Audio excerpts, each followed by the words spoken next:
What do you say to something this big, this out in the open, this naked, the hubris? It turns out the Japanese newspapers are reporting that, and TEPCO admits that they knew that 16 hours after earthquake was the first meltdown. Since then, they've admitted at 5 of the reactors, explosions, fires, partial meltdowns, some of the cores 70% exposed, others that have broken out of the chambers and fully melted into the earth. More explosions, more fires, more smoke. And you've got to go to the local Japanese news to even find it and watch the webcams. It's not even news here in the United States. Meanwhile, they've raised the levels of what they say is normal or safe. And some isotopes, the FDA, EPA has raised it 1,000 times what it previously was. One isotope, 100,000, others 25,000. We've gone through and listed off the EPA's website's the main one, what they've done. The only reporting we're getting is from states, and this was a month ago, 181 times safe levels of radioactive iodine, 300 times radioactive nickel. I mean, we've gone over the state reports, and the feds, their answer is just say, you know what? You could have 100,000 times what we previously said. It's magic. And it shows a major change in the way these systems operate. And that's what Dr. Busby, I mean, I've got to give him credit. He really didn't stick his neck out. He did the research, but some said he did at the time. When he went public worldwide and said, look, this is already bigger than Chernobyl. We're talking a week or two in, month and a half ago. He went public and said there has been nuclear explosions, atomic explosions there, and gave examples of where that's happened before in Russia, and the isotope readings and top scientists he's interviewed. He then said this is how they will counter it. They will simply raise what they say is safe because what they already say is safe isn't safe from all the studies. And then he talked about infertility exploding and that perhaps is really what they're after. Dr. Busby is a British scientist known for his theories about the negative health effects, his theories, of very low-dose ionizing radiation. This is what Wikipedia says. Busby is the director of Green Audit Environmental Consultancy Agency and scientific advisor to the Low-Level Radiation Campaign, LLRC.org. And he also advises the BBC and others. He obtained his BS in chemistry with a first-class honors from the University of London and then did research at the Wellcome Foundation applying spectrographic and analytical methods to chemical pharmacology and molecular drug interactions. He became an elected member of the Royal Society of Chemistry. He later gained the PhD in chemical physics. So he's a chemical physicist at the University of Kent researching Raman spectroelectrochemistry. And he joins us, LLRC.org, has all the documents. But you've been proven right in spades. They're now saying many times worse, may melt down for years, building a big tent, trying to contain it.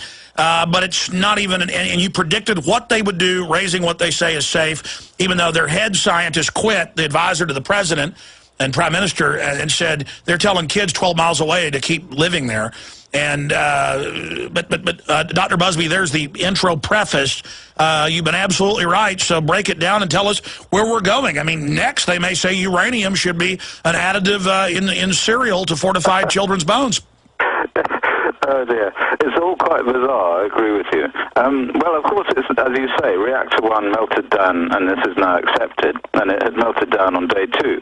Of course, they're still not really telling you what's happening, and we do know now from measurements and from analysis of videos and isotopic ratios and all of these things that we can look at, which are published thanks to the internet and all the people who are doing these measurements and releasing this stuff. We know pretty well now what's happening. What's happened is that there have been a number of nuclear explosions, what you call atomic explosions. We know this from the isotopic ratios of substances which have been measured in the air. We know even now that some of these very exotic isotopes, which have very, very short half-lives, could not possibly exist in detector systems in America or in Japan or even in Europe, if it were not for the fact that there was ongoing fission taking place. So there's very, very hot fuel which is fissioning, and we see videos. A lady sent me a video recently of puffs of smoke coming out of these reactors. And now these puffs of smoke are a consequence of if you like, fizzles, if you'd like to call them that. But nevertheless, these are fissioning events, and will be producing smoke, which is particles. I mean, when you see a bonfire and you see the blue smoke from a bonfire, what you're looking at is carbon particles, and this grey smoke and blue smoke and black smoke that comes out of these reactors are particles. Now, one of the most serious events which occurred in reactor 3 about on the 21st, about a week after and it wasn't reported except in terms of white smoke. The IAEA said there's white smoke coming out of reactor building, and shortly after that, we tracked this using plume modeling down through to Tokyo, and found there was a sharp increase in radiation, and the radiation stayed high. So in other words, it was something that came there and stayed there, and we now know that at least with it was a great deal of cesium-137, which is on the ground in Tokyo and even to the south of Tokyo. So it's really a massively dangerous event, and there's been a massive cover-up, and that cover-up is still going on.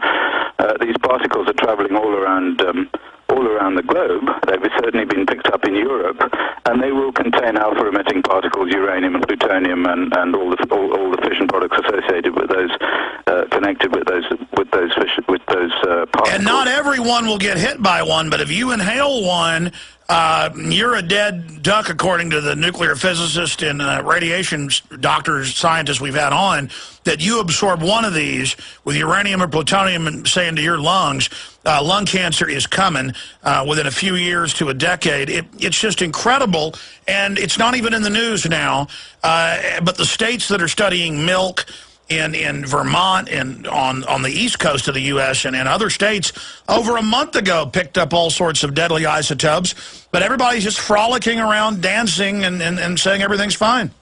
Well, the trouble is you can't see this stuff, and if you look at the videos of people who drive into the exclusion zone around Fukushima, it looks perfectly normal. You have a few dogs walking about, wagging their tails and so on. I mean, you can't see anything at all. But if you could see something, say if this stuff was sparkling, or if it was fluorescent or something, it would be quite terrifying. You'd be walking into a sort of radioactive inferno of colour. I think that they have to now, as a sort of in some kind of global way, provide enough resources to put something over the top of this and keep it all in. There has to be some containment. It's no longer possible to just leave it and keep raising the limits. What about megatons of concrete instead of a tent? What about building a literal pyramid of concrete on top of those? Yeah, I think the problem there is that you have to isolate it in some way. So you have to cool it, you see, or the reactions will get worse. And you can't stop a nuclear reaction by just covering it up with concrete, because of course you've got the earth underneath it and the groundwater, so it will just produce an awful lot of stuff which will just then leak out into the ocean.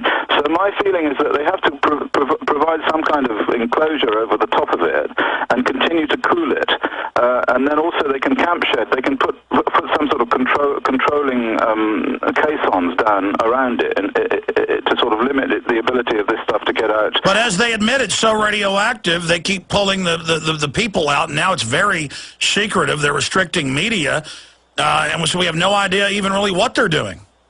I agree with you. I agree with you. It's a nightmare. And I mean, I wish I could say do this, do that, or do the other. I wish I could have some kind of positive suggestion that might be useful. I don't really. It is out of control. And the idea that the Japanese government are somehow going to take 9 months to control it just leaves me falling about laughing. This is a global catastrophe, and I don't have any answers. But I tell you one thing that I can say, and that is that the risk model that's currently being used in order to advise people about how much radiation they can be exposed to, like you said, that is being increased all the time.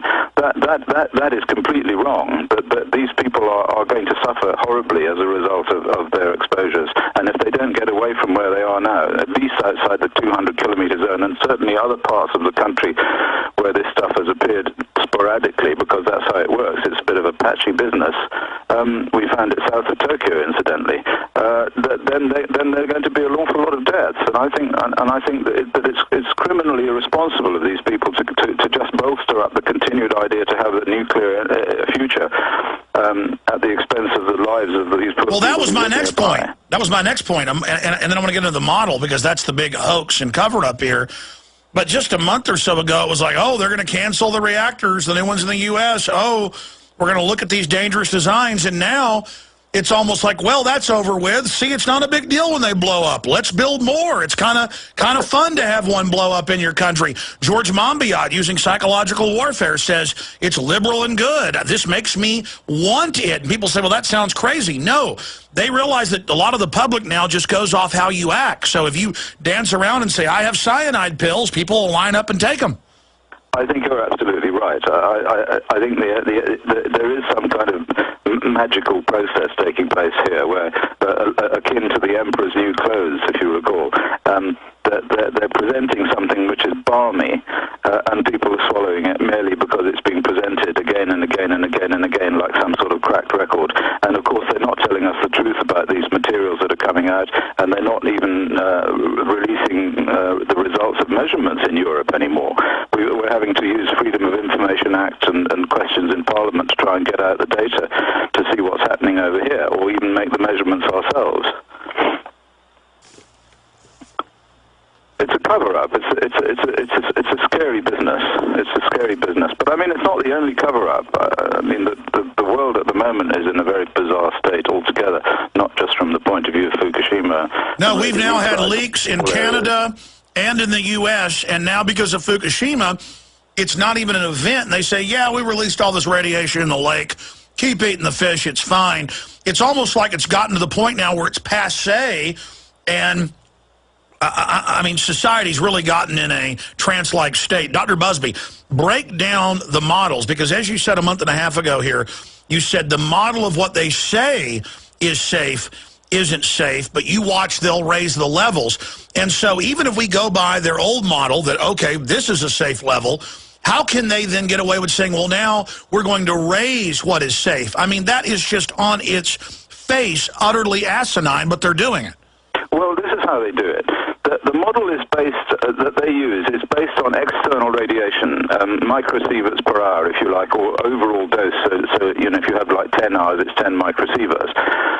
And the model is based on the survivors of the Hiroshima bomb. So what they do is they say that the Hiroshima bomb survivors received so many sieverts of radiation, which is like a huge dose. And then we followed them for most of their life, and we found this number of cancers. So we say that this number of sieverts produces that number of cancers.